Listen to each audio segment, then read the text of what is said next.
And welcome back, everyone, to Antimatter Bandits. We're going to do another episode of Voyager, and we've got booze this time. Yay! Yay! Hey, hooray for booze. So, just to let everyone know, the opinions in this commentary are our own, what those are the copyright holders, and I don't think any... Oh, and Marty, you're still with me, obviously. Yeah.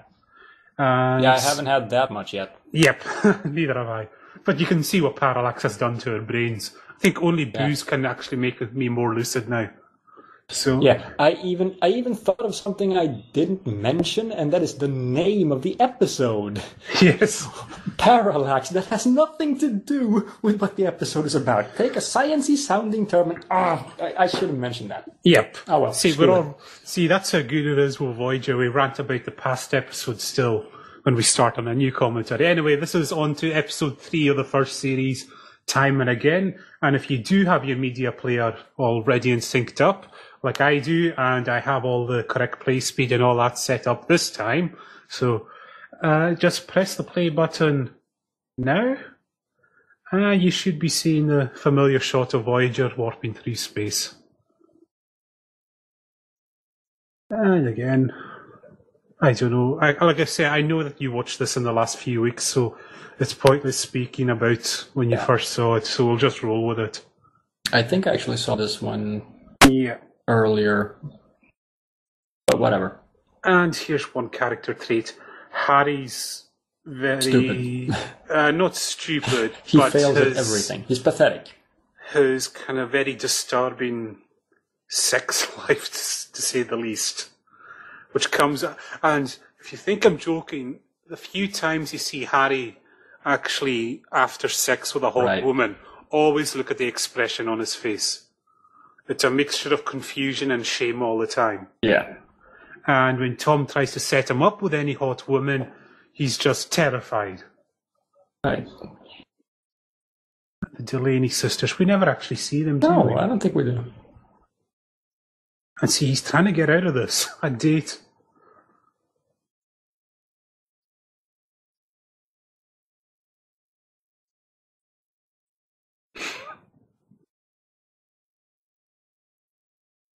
My God, you told a woman about me.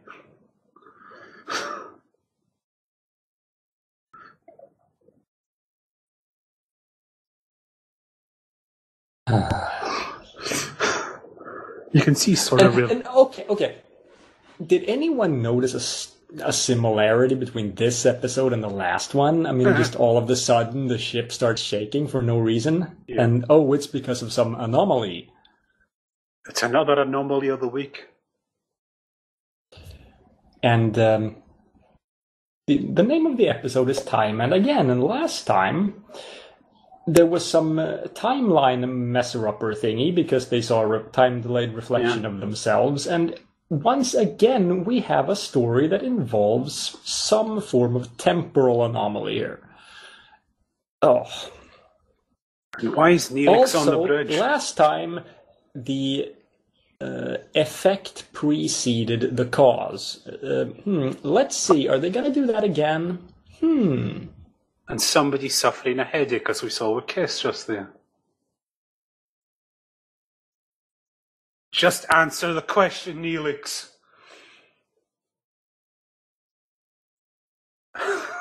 Everyone hates Neelix. Yeah.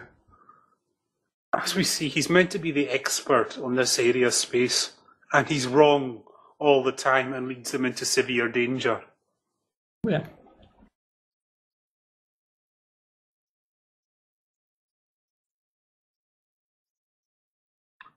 Yes. Get used to Neelix asking what the hell Kess is doing. Like, he should be really grateful he's got a woman like Kess in his life.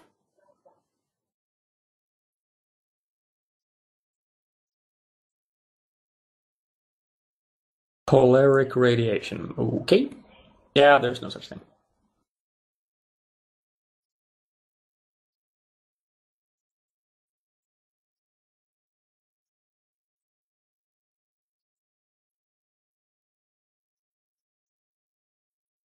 How convenient. There's radiation that messes with everything, but that's no problem.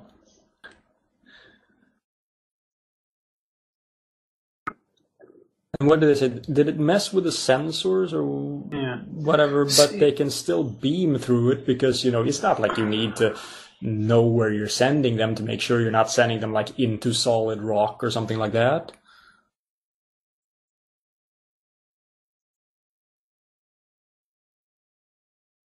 And of course, it's this murky dustiness that any abandoned planet must always be dark and gloomy. Oh, yeah.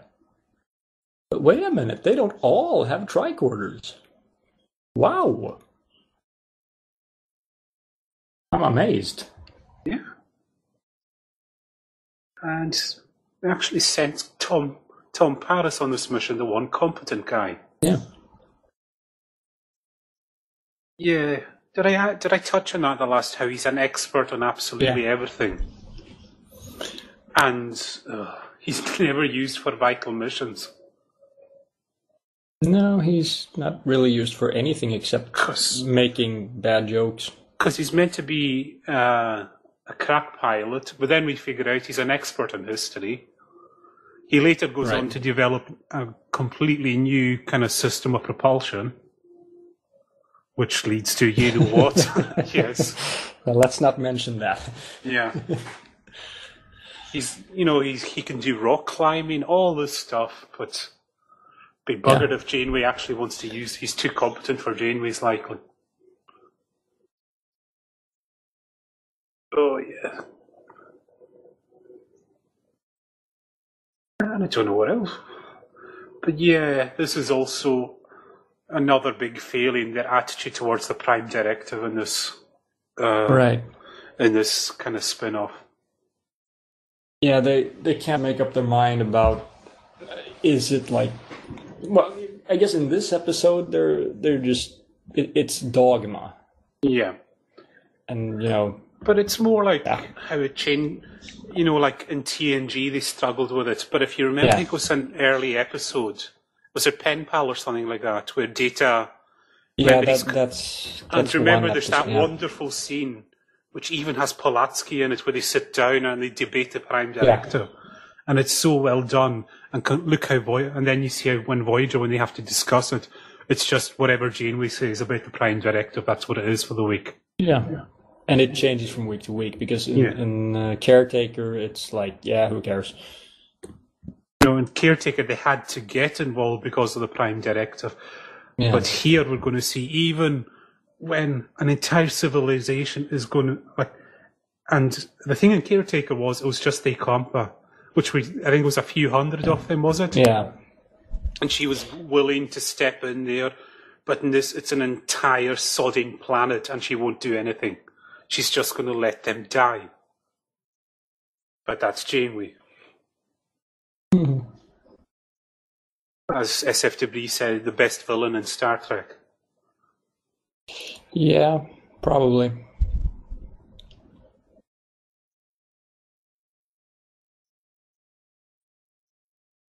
Polaric ion energy.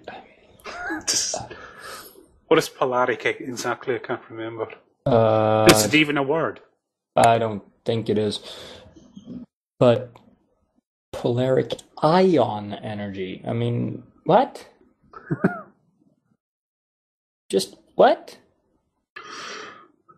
Oh, here we go. Ion is a word I heard a science teacher say sometimes, so let's put it in there.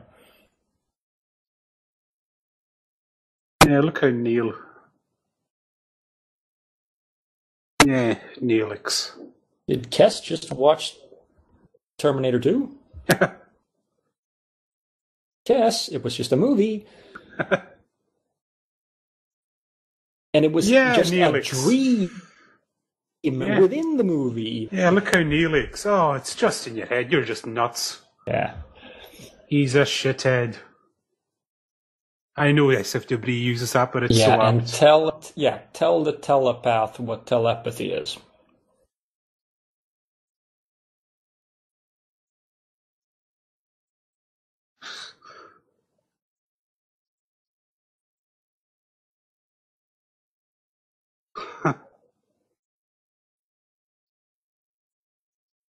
Yeah. There we go. And look at his reaction.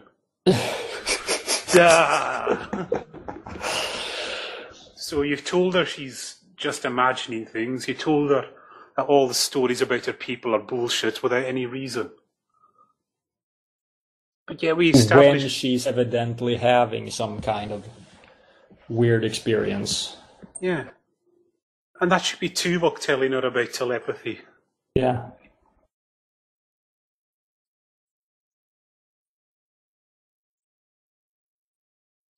Yeah, but isn't this really just...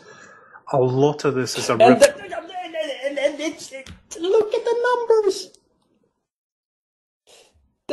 They were actual Arabic numbers on an alien clock. But that and all the other tech on this planet's fucked apart from that one clock. But how the hell can these aliens have numbers that look like the ones we're familiar with? The Universal Translator translates written alphabets as well, or whatever the hell you want to call it. Because when we look at, like, in DS9, when we look at Ferengi writing or Cardassian writing, it's not translated. You can see it's bad now. Everyone's got their tricorder out. Oh, yeah. That's when shit's going to go down in Voyager. Your central nervous system is showing temporal flux. Temporal meaning time, so your nervous system is fluctuating in time. Subspace fractures floating like icebergs.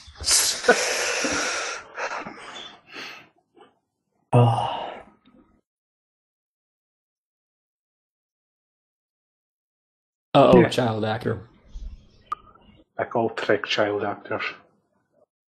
I'm sorry, what the wardrobe department is thinking with this planet? I just...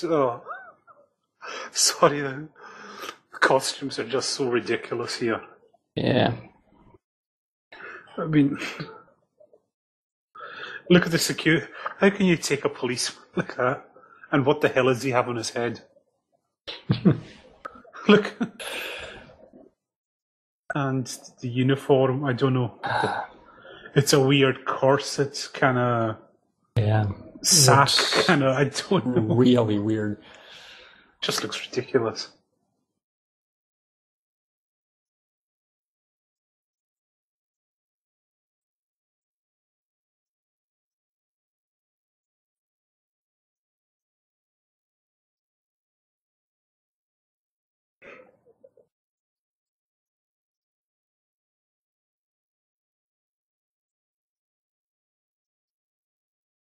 How did they get these clothes? Because I'm assuming they're shops, so they must use money. Yeah. So where do they get the money?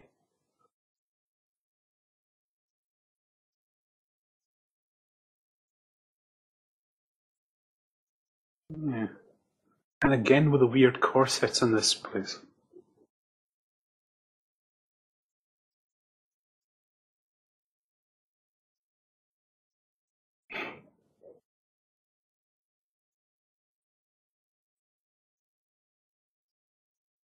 So there, it's established they have money, but they still be able to buy clothes. Where do they get the money from? Well, he didn't actually buy it, so I'm guessing he doesn't have money, but... No, but the clothes, I mean, that they turn up in later. Oh, yeah. Yeah, that's... Well, knowing Janeway, it probably involves mugging someone. Yeah, brutal torture. Yeah. A magneton scan. Oh, yeah, a magneton scan, yeah. Because we can't just call it some, sensor scan or something. We have to make up some new word for it.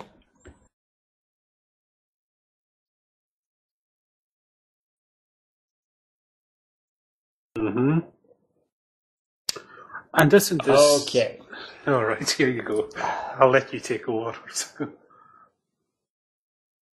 Yeah, Chakotay's kind of really mirroring the audience there, scratching his ear. Yeah.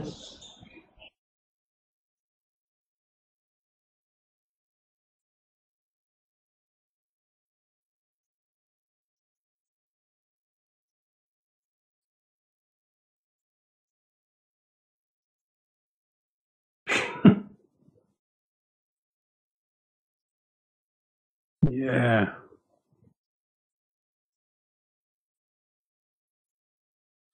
God. Well, mind you, it's not too bad for Technobabble. Yet. But it's just very... It's such wooden acting in this. Yeah, that's one problem, but... I know. And here we get... Mr. Shithead.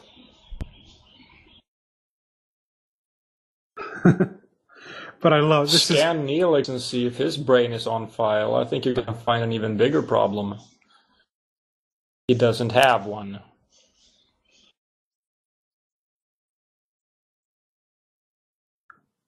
Yeah. See, the doctor's actually really good at pointing out problems here. Yeah. No one's giving him medical files.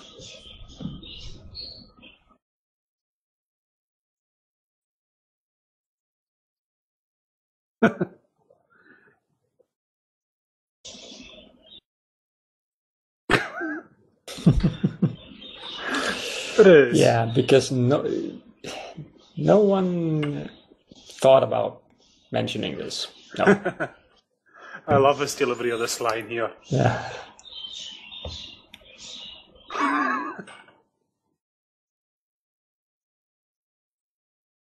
You pretty much have, Doctor.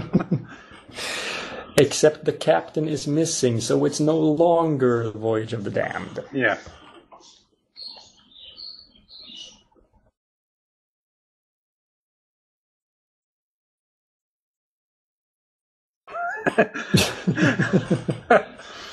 So she's also the sickest one.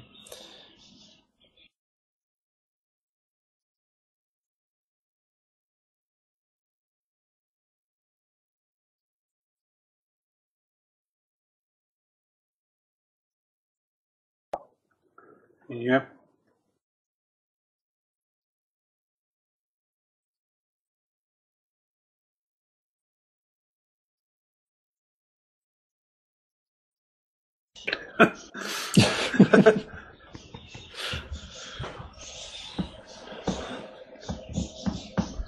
Oh. If only everyone would deal with Neelix like that. Yeah. Well, there's better ways to deal with them.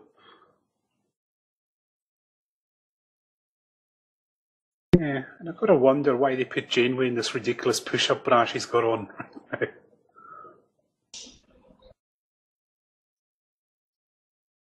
Yeah, and here we go. But she already has. We just saw her uniform in a store window, so it's conceivable that they have changed something.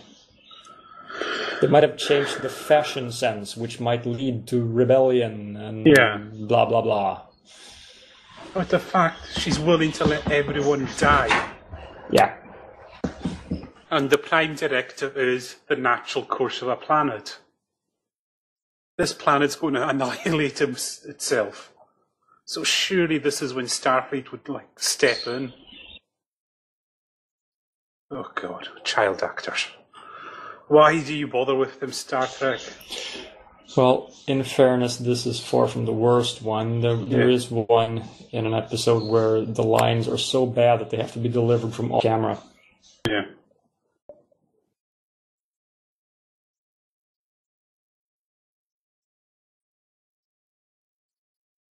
Oh God. You just want...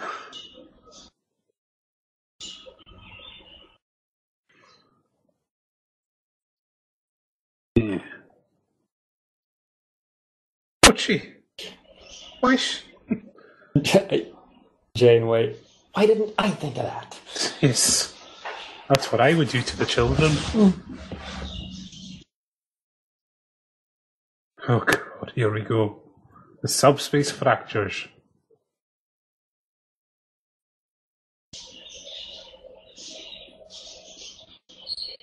What is polaric energy and why are they so amazed by it?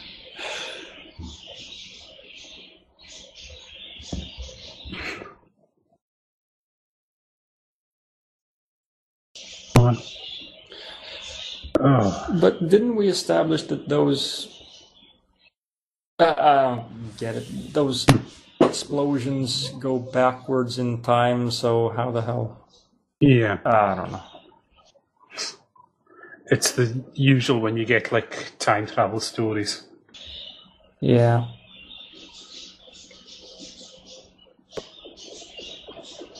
So, you don't want to alter the course of this planet's history, but you're willing to walk into the middle of a riot. Yeah! Yay!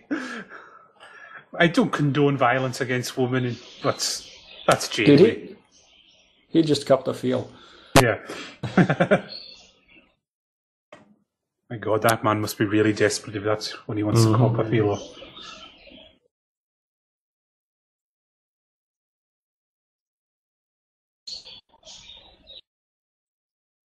So, can open a subspace fracture, and you're doing it in front of the warp core. Then, even it's probably not that intense, but you would still take precautions and do that somewhere else on the ship.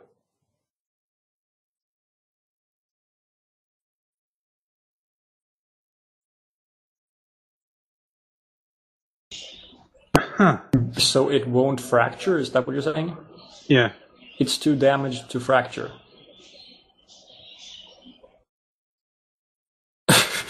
An anti-politics. Oh, they're not even. They're just making it up as they go along. Yeah.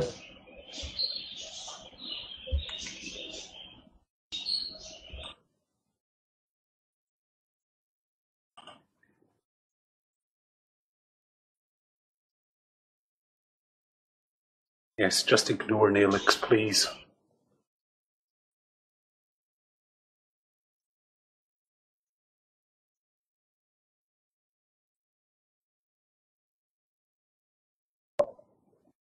Yeah. But still, Janeway says she's not getting involved. Huh?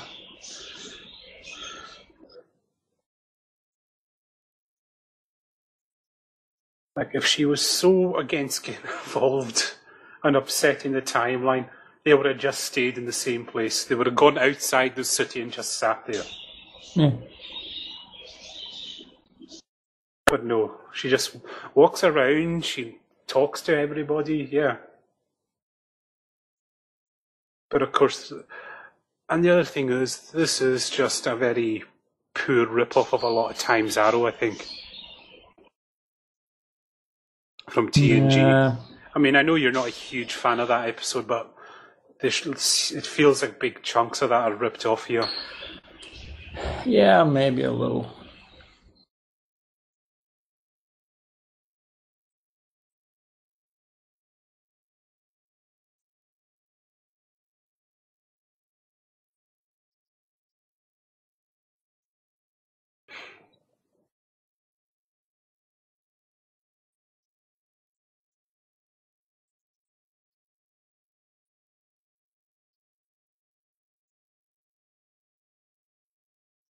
Those guns they took out, the actual guns, I think. Yeah. Looks like it. Yeah. Just a wise thing, knowing how useless phasers are.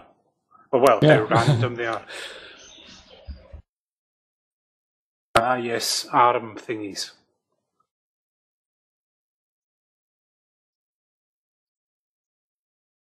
Whenever they go into hostile territory and they need to be tracked, they have to have an arm. Come on.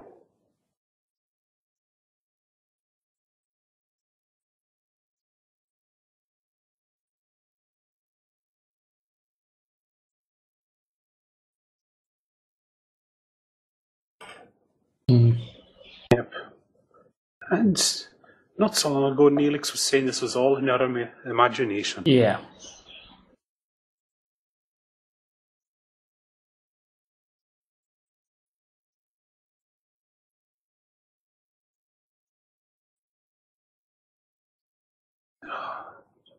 But why would there be any subspace damage if the explosion goes backwards through time?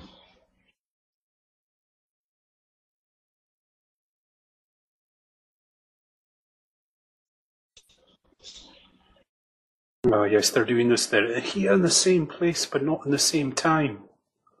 That's been done quite a lot in Star Trek. Yeah.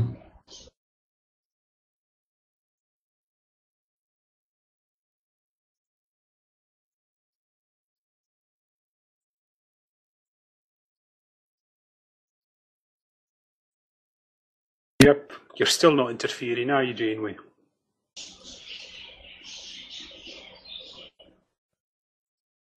Sorry, but why are everyone on this planet wear the exact same shirt? Well, that one guy's got a yellow. Yeah, just the color. It's a bit different. The banding's a little bit different, but it's all the exact same style. Yeah. But it's the old Star Trek thing of like when they visit a planet, it's got one homogeneous culture. Right. I mean, again, that's obviously for story reasons because it would take too long to explain like a diverse planet or anything like that. Yeah, but not everyone has to have exactly the same clothing. Yeah. Well, that's taking it too far. Yeah. And I'll give them credit this week. They just didn't go for the usual, let's give them a weird-looking forehead.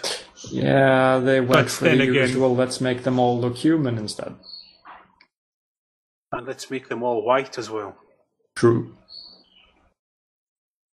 Because it's not that I know this, but the one time in Star Trek we got a planet full of black people was Code of Honor in TNG. I mean, it's not that, it's bad that every planet's white, but when you have the one black planet being kind of savages who are who are interested in kidnapping the white woman, it's questionable to say the least. Right. Why didn't they find those comm badges earlier? I don't know. I mean, you think they're quite easy to detect. But how could they be caught in the explosion if they're standing right next to the explosion and it goes off? The explosion will go into the past. Yes. So how does it harm them?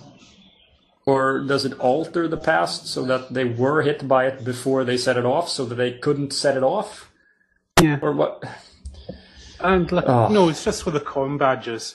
You think you do before you land on the planet, you do a thorough scan, and they would have picked up these comm badges in the first place. Yeah, they usually pick those up from the ship. This is odd. This is odd. We'll beam those comm badges aboard just in case, and try and figure out what the hell's going on. Yeah. Because prime directive, we don't want to go down there in case we're meddling with something. But again, it's just...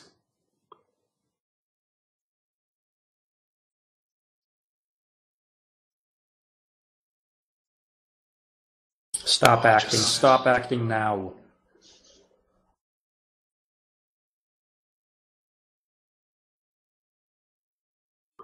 Oh, God.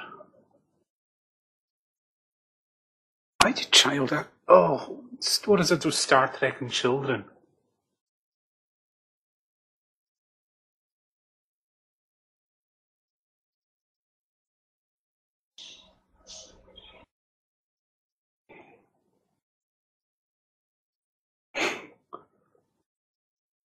Yeah.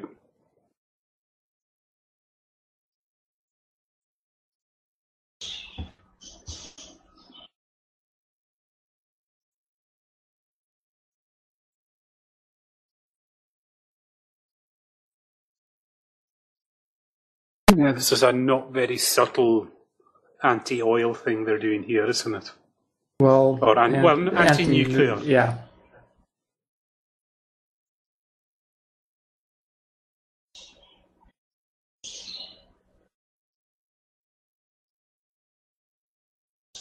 Oh, the big evil government, yeah.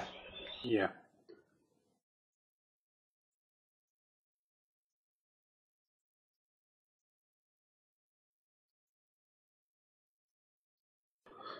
Ooh, spooky.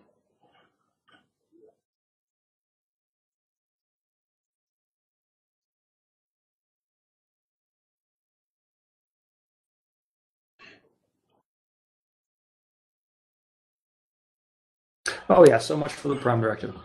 Yeah, now she can break it.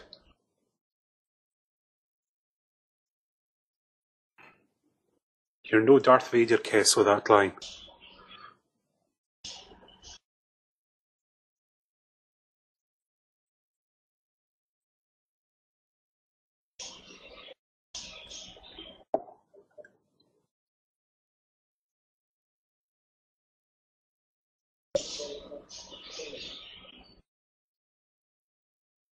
Oh, God.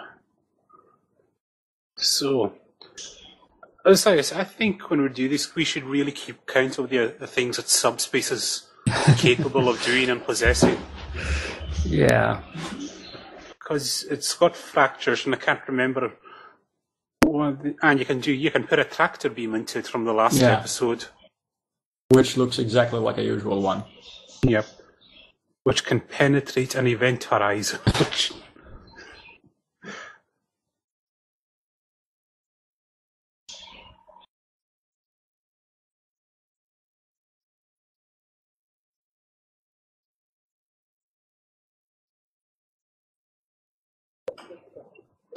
How? If it goes backwards in time? Keep pointing this out.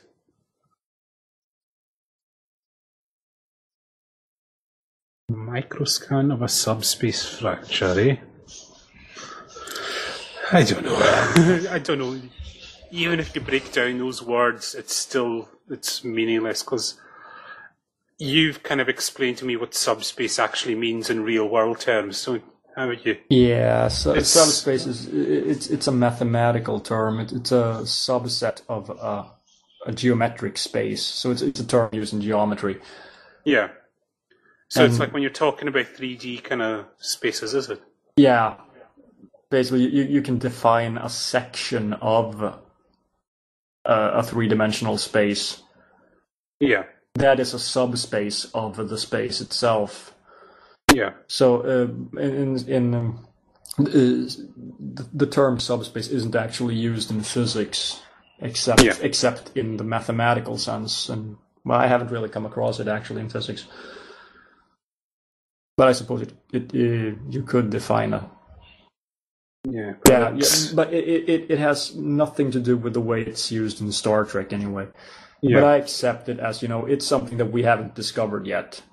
Yeah. So I'm cool with them introducing these fancy new, supposedly new discoveries. Yeah.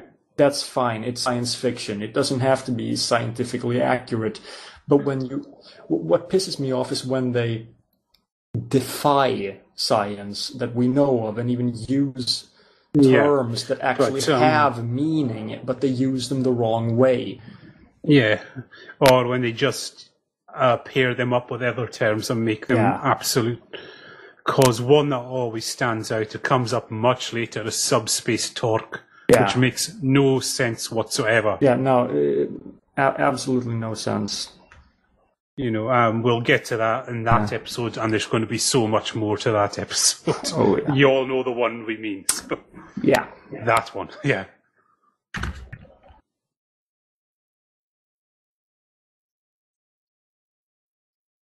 Uh-huh.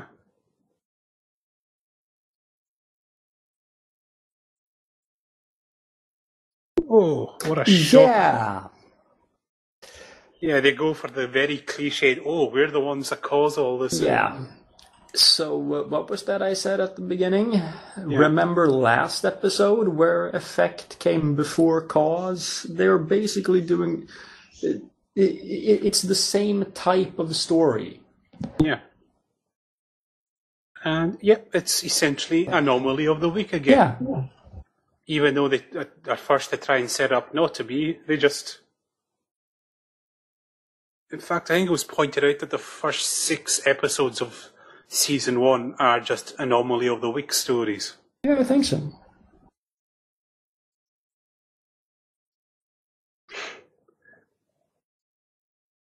God, it's just Garrett Wong's acting of Harry Kim here.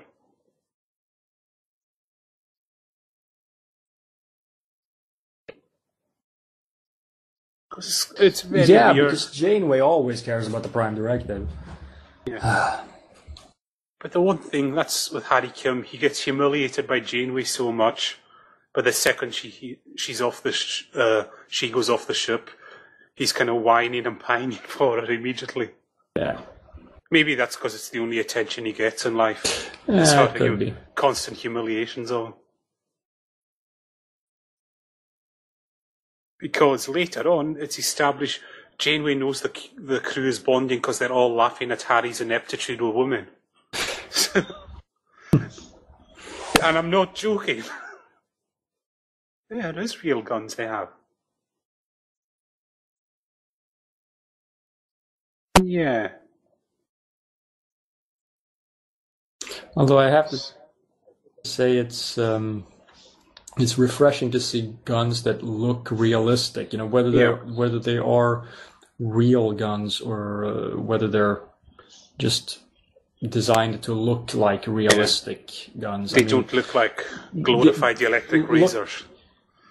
I think the phaser is kind of a cool design, but I mean it's original. But if you look at the Romulans disruptors, they are so bulky, so huge that they have to carry them around in like baskets. Yeah. Those holsters just look silly. And I mean, what happens if you run? They'll drop out right away. Why did he need to raise the gate there? It was shown earlier. There's a gap they could just run through.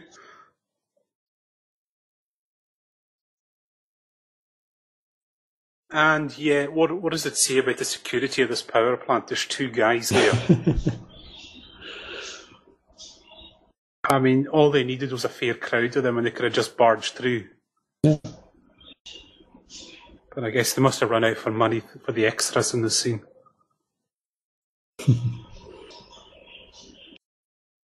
Yeah, he's bonded with this annoying little shit already. And where's the rest of this? Would there be no security inside a power plant as well? No employees even. Like there's no alarms going off.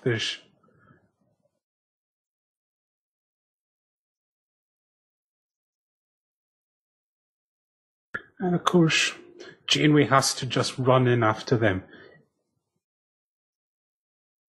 Yeah, even though she said, Swedish nuclear power plants have higher security than this place. But even though she said, we're responsible for what happens tomorrow, she could have just walked away at any point.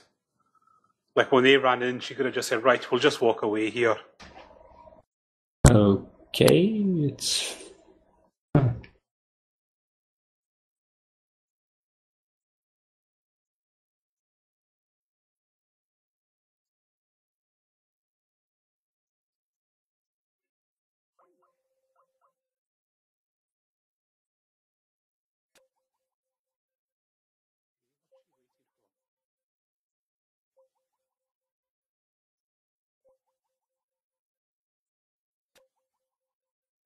Why not just shoot them if you think this planet's going to get wiped out? You could have done that at any point now.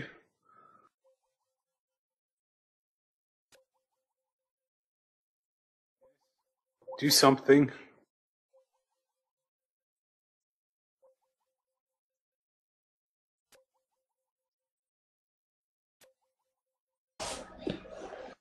See, they're all facing away. You could easily just take them all out. Oh, there we go. I got disconnected. All right. Whoa, you're back. Have you lost the video? Well, I'm back all right. now. Oh, cool. You didn't really break it. No, well, I got disconnected anyway, and I'm not getting video now. But oh well, right. What the hell? Let me just check. It should. I think it might come back. I don't know. All right, give me a second. Well, you're not really missing out on much at the moment, but we will get it back in a second. It's the wonders of doing this over Skype, and you should have. You didn't miss very much. But it's the old classic. She could have shot them at any point with this gun. She very slowly snuck up on them. They were turned around. She could have taken them out. But this is Janeway. But yeah, she has to. Yeah, we have to give the impression that she doesn't want to kill anyone, but we all know she does. And she has to condescend to them for a bit as well, a bit. Oh yeah. And maybe give the thing, our race, we don't resort to things like this. Just shoot. Because see, this is the kind of thing that they should have done in Voyager. Like maybe she would shoot them and like it would be on her conscience for the rest of the season. But because it saved the planet, she's wrestling with that decision. But then again, continuity, can't have that.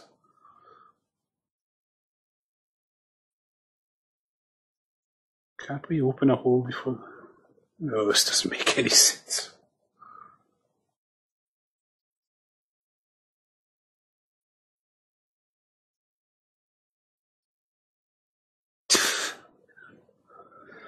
Yep. Tuvok, you're echoing us. This doesn't make any sense, but you just have to go along with it for the hell of it.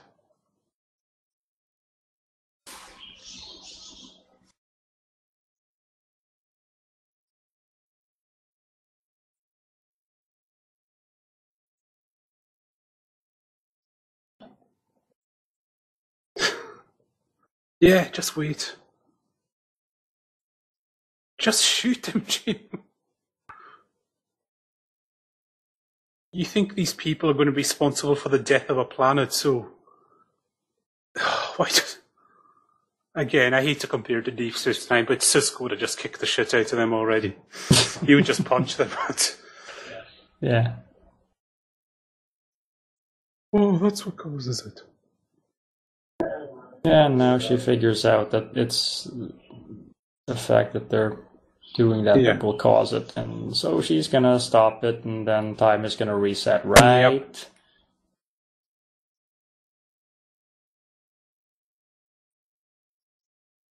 How do you know that? And what the hell? How do you know that? What? When was it established that phasers can heal subspace ruptures?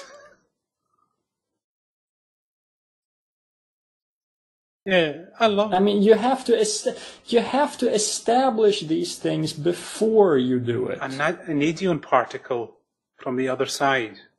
Is that what phasers are? I've never heard that before. I think I've actually heard the term, and probably in TNG. Yeah. I just thought phasers were phasers. They were never really explained what they actually shot. I thought it was just kind of take on lasers. That's what it was to begin with. Yeah, I think it's an acronym for something. Yeah. That's just...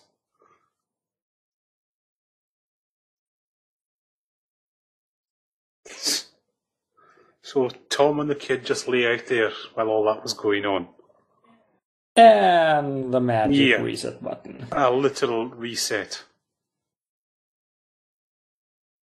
So why the hell did we watch this episode? At least, I know you don't like Time's Arrow, but, they had the thing with Well, it's not that bad. But, at least with Time's Arrow, it kind of tied in nicely and all that. But this doesn't tie into anything. They just carry on as if nothing happened. Exactly. Whereas, with Time's Arrow, they had the thing with, Picard meets Guinan and all that kind of stuff. Yeah. Plus, Time's Arrow has this silly quality that's kind of charming. You're not supposed to take it all that seriously. What was she doing with Neelix in the briefing room? We do not want to know. Well, she was smiling, so she could have been brutalizing him. Oh, yeah. Well, we all hope that's what it was. I mean... Yes. The other... She could have been smiling for a completely different reason, but I don't think... not... Oh, mental I don't think Janeway's that desperate. No. Probably not.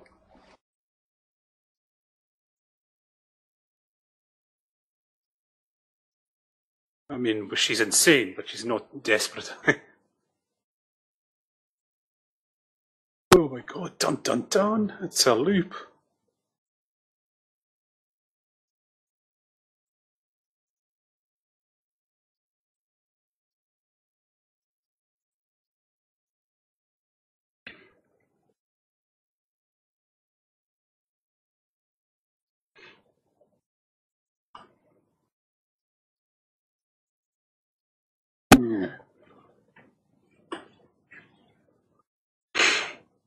Yeah.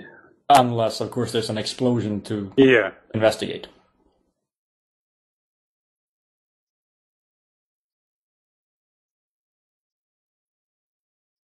I love it how Janeway just listens to people who aren't officers, just lets them go with their suggestions on the bridge. Well, they're not Harry. Yeah. Oh, I'm looking forward to when we get to Harry Kim episode. Well, there is one pretty early on. Mm-hmm. And it has all of Harry's traits on display. Yeah. Warp 6. Why do they always only go at Warp 6? If she's wanting to get home, surely she'd be Warp 9ing all the time. But it's always Warp 6 or 5 or 7, never. Yeah, that explains a lot. Kenneth Miller wrote that. And it's like, again, SFWD, he pointed this out when Kenneth Miller writes an episode, it's about one thing and how awesome Janeway is. And it goes to great lengths to beat you over the head with the fact she's awesome. Isn't that Jerry Taylor? Or is it Jerry Taylor? Who always writes about how awesome Janeway is. Sorry, I think it is. Yeah, my mistake. But Ken... I haven't actually paid attention to who wrote what. But, no, well, you do when it's a Brannon Braga, though. Because they just stand out a mile, Brannon Braga episodes. Yeah. So, your thoughts on that one? It was silly and... Yes, silly and... Hasn't this been done a lot of times already? Yeah. The whole time travel, oops, we're the ones who caused the problem. Yeah. And it's been done better. Yeah. Like I say, I know. And when you're gonna reset everything, I mean, there's one TNG episode, I think, where they do that. And that's Yesterday's Enterprise. Yeah. And they don't actually reset everything because that has consequences later on. But they literally reset the whole thing here, and it's So this episode never happened. Yeah. So what was the point? Yeah. So, but again, it's just another forgettable Voyager episode, which I mean, it's not particularly awful, but just as I said, just forgettable. Yeah, but on the other hand, I mean, if we define Caretaker as 5 out of 10, then I think this one is probably a 5 out of 10. Yeah, it is. Just like I said, just forgettable Voyager. Yeah. And so, that wraps up 2 Voyager commentaries in one night. One was horrific, the other one not so much, I would have to say. Yeah. But, I think we're going to be back next week sometime. We haven't decided on a film yet, but I think we do have a few in the pipeline. I think it's either it's going to be one of 3 things next week, folks. It's going to be Revenge of the Sith, or The Final Frontier, or Mission to Mars. I think I've just lost Marty altogether with that list of films. Okay, oh shit. Do you have a preference right now? It could all change by next week, everyone is. The frightening thing is, I'm gonna say, please do The Final Frontier. Yeah, I can see why, because Final Frontier is just so ridiculous. It's actually funny. It's funny to take that film apart, and there's so much to take apart there. Yeah. All right, we'll leave it at that, and we will decide with the team what to do next week. Because if we do Star Trek, then it usually ends up being the 2 of us, because no one else is interested in Star Trek. But we'll try and get the team along. So I think we'd like to finish the prequels, so get them out. And Revenge of the Sith, it is the best of the prequels, but that's not saying a hell of a lot. It does have some better elements to it than the others, but there's also so much wrong with it. Anyway, we'll decide next week. Right. And we'll see everyone next week. Hope you enjoyed. Later. See ya.